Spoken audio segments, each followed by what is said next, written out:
My simple message is this: if we have the black boys and the black girls in the inner cities, if the black people in the inner city get one thing right, their education from a very young age, the whole idea of employment opportunities, entrepreneurial opportunities will level up.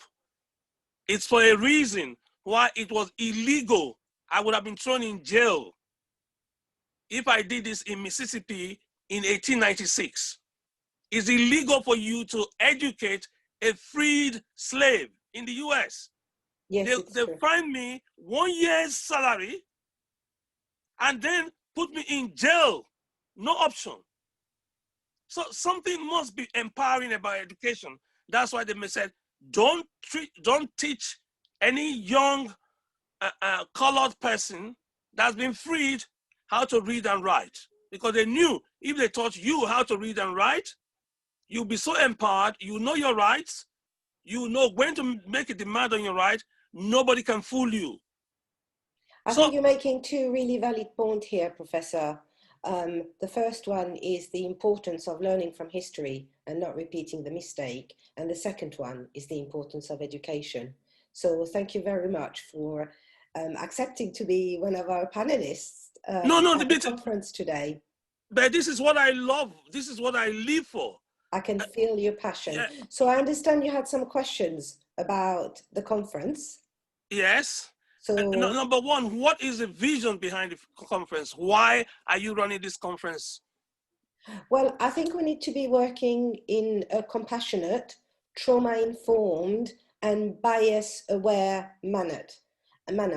And only when these three elements are embedded at all levels of society, education, organization, so trauma-informed, bias-aware and compassionate. Very simple. And Educate at Racism is one of the few virtual events at the moment working towards creating a more cohesive and harmonious society.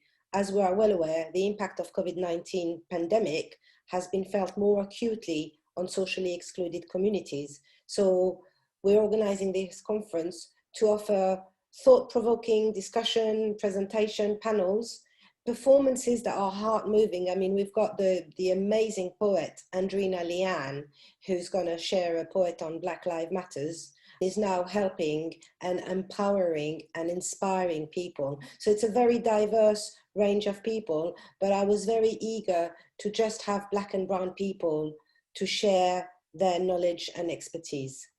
Wow, thank you very much. And why are you doing it now? What is the urgency of now? I think the urgency has never not been there. And obviously the COVID-19 pandemic is really being felt more acutely on the BAME community, on the people who are shielding and are differently abled. So it is very important that we look at intersectionality and then we support communities which have been traditionally excluded from society for a range of reasons. Okay, thank you. And who are you having on your panel? Who are the key players, and why have you chosen them? We have a fantastic panel. I am absolutely delighted. So it's basically three elements. The beginning of the conference is a presentation and panel discussion looking at some academic research from Professor Jaspal around the psychology of racism, where it comes from and how it impacts people. But I think Professor Jaspal will also talk about the psychology behind other form of discrimination, such as anti-Semitism, Islamophobia, homophobia, because that's where his area of expertise is. He's a director of psychology at De Montfort